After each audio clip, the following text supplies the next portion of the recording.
Hello everyone and welcome to Team Spirit vlog number 8. My name is Mitchell and it is actually Saturday, March the 2nd, 2013.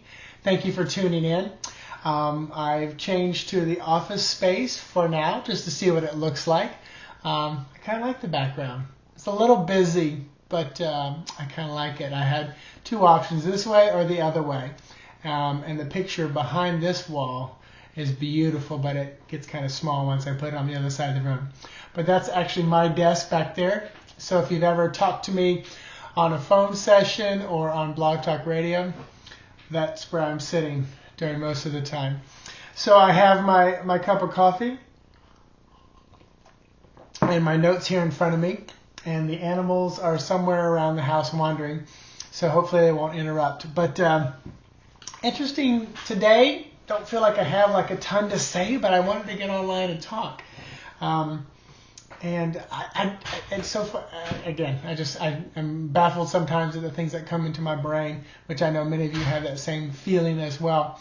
Don't know if anybody saw the news.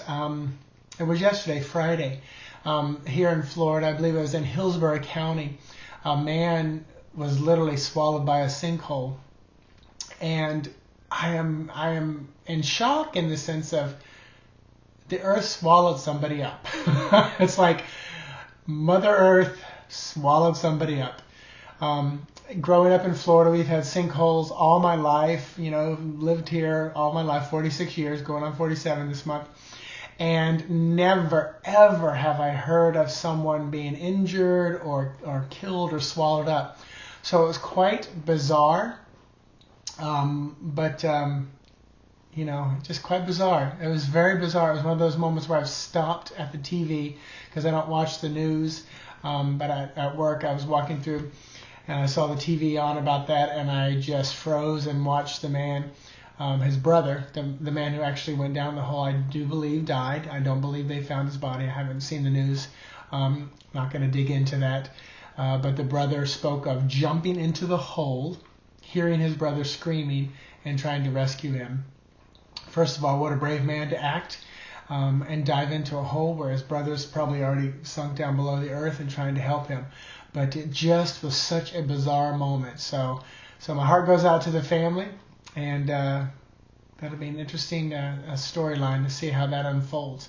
But something else that I've been hesitant to talk about, only because I feel like I don't know if it's going to push a button. Did you see me look? I saw something down there, but there's nothing there. I feel like it might push some buttons, but it's something I've thought a lot about, and it's just my opinion. But you know how people keep talking about, oh, we're so into our phones and nobody spends FaceTime together anymore. And, you know, everybody's texting and Facebooking and no one sits down with people. I absolutely 100% love to sit down and have coffee with people, have lunch. But I also have friends that I've never met before. I've never been in physical contact with them before. And as I started pondering this, because it seems like whenever somebody gets really excited about something, I tend to just ask questions, what's got them so fearful about it? And the answers I got were what I've been sitting on. And part of the fear has been people wanting to let go of the humanness and move back to what I would call the fifth dimension, or the other side-ness. Because when we're outside of this body, we think it instantly is.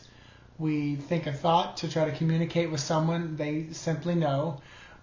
We think of a place we want to be, and we're there.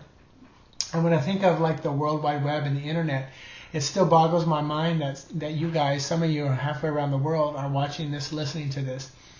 If I want, I could pick up my phone and send you a message via email or text or WhatsApp, and you would get it in just a few seconds.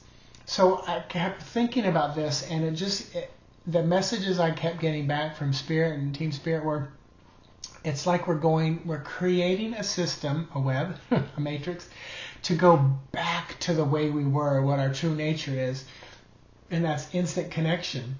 instant gratification, instant knowing. I mean, we can, one of my jokes is Google that shit. If you don't know something, just Google it. And we'll be at restaurants, and the first person to find the answer is the winner. But I'm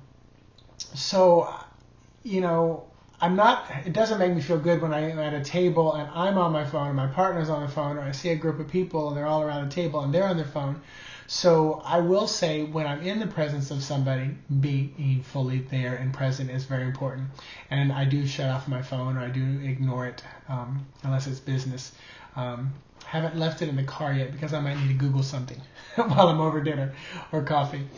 But I just find it very interesting that it's almost like we're trying to get back to the way things were.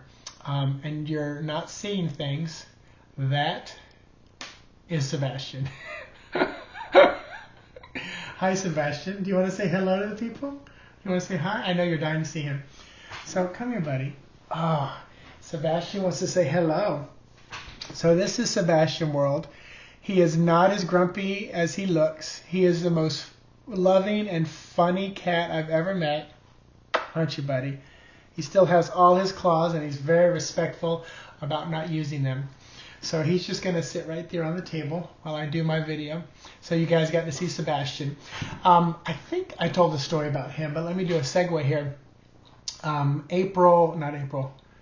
Valentine's Day, 2 years ago, I went to my sister-in-law's house, and she has 4 cats and a big Labrador dog, and this cat, Sebastian, came walking out of a little cage, and as he walked up to me, I literally heard in my head, "Oh, thank God you're here, it's about time." And my response was in my head, no. I'm not the one that brings animals home. That's what Fabian does. But so I took a picture of the cat with Morgan, my nephew, and sent it to Fabian, and he never responded. So I thought, I'm in the clear. And I got home that night, which was Valentine's Day. I know what you're thinking. And I finally said, "What did you think of that cat?" And he was like, "What? Who? Here? Who? He." And he said, "You go back and get that cat." So on February the 19th, it was 4 days later on a Thursday, I went back and picked up Sebastian, who we took about 2 months to implement into our family because of Toby, a cat which nobody has seen yet on the video. I will bring Toby out one day. But it took 2 months because Sebastian has no fear. He lives in the moment. He's very present. Toby is Toby just walked in. He just walked in. He won't come up and see me though. Unless, he's walking out now. But Toby is very, I don't want to say he's fearful, but he's very particular. He always reminds me of like a hyperactive child who just gets, if he gets too close or too much energy, it's just overwhelming for him. Almost like like the static electricity that I see in the heads of autistic children and adults. That's kind of the feeling I get with him. But just too much energy, too much going on, and he's like, "I love you, I want to be near you, but I'm in pain, I need to move away." But so Toby, it was a rough existence for 2 months, but they are now best friends. And Toby even cleans Sebastian's eyes because he's a Himalayan, so the eyes get cleaned, and that became one of his jobs very quickly. So I did digress, I know. But I feel like that we are kind of reaching back into who we are truly, that instant connection, instant knowing, instant being anywhere we can as pure energy. So I look forward to seeing how that turns out as we continue to grow, what technologies come and how we can evolve here on this planet. And speaking of that, the intuition, the other day I was thinking how sometimes there are subjects that I am stepping into when I'm doing readings, and I'm not an expert on them. I don't know what to say or how to handle it. And the information that Spirit gave me was to use my intuition to maneuver and work through a subject, just like I would punch in my GPS system how to get to a location. I'm not familiar with the neighborhood that I might be driving through, but I know the final destination that I want to go to, and my GPS or my intuition is going to navigate me in and through that. So it was kind of a cool analogy that I got to tap into as I work with people and work in areas that I'm not familiar with. Sometimes the information comes and I have no idea what the word is. But anyway, so those are just a couple things I wanted to talk about today. And Sebastian got to come in and share a little bit of time. He's sitting here just nice and peaceful. So I hope you like the new environment here. Got a great new Logitech C615 camera, and it's like high definition. So I had to work on the lighting. I got a light over here, and I had to close the curtains a little bit just so it wasn't too much of a glare on me. And it makes my hair look really good, though, that's for sure. And I wore some gray today. This is kind of a steely blue gray. Sebastian's moving. See where he's going. So thank you for listening to my ramblings, my vlog. I hope you have a wonderful day. And I set the intention at this moment for you that by watching this video, you would find, I set the intention that you would have and experience healing of whatever nature you need, mental, spiritual, intellectual, emotional, physical, that you would receive guidance, confirmation, even if it has nothing to do with what I said, but the answers would come just by listening and feeling the vibration that's going on here and now, that you would have a better connection to your higher self and intuition. I also set the intention that you would vibrate and resonate and operate in the highest possible frequency of divine love, and that you would line yourself up with Source, and you would find perfect harmony there in your body and your soul with Source. Have a wonderful weekend. Tomorrow is 3-card Sunday, if you're watching this on Saturday the 2nd. And I will talk to you guys later. Have a wonderful day. Bye-bye.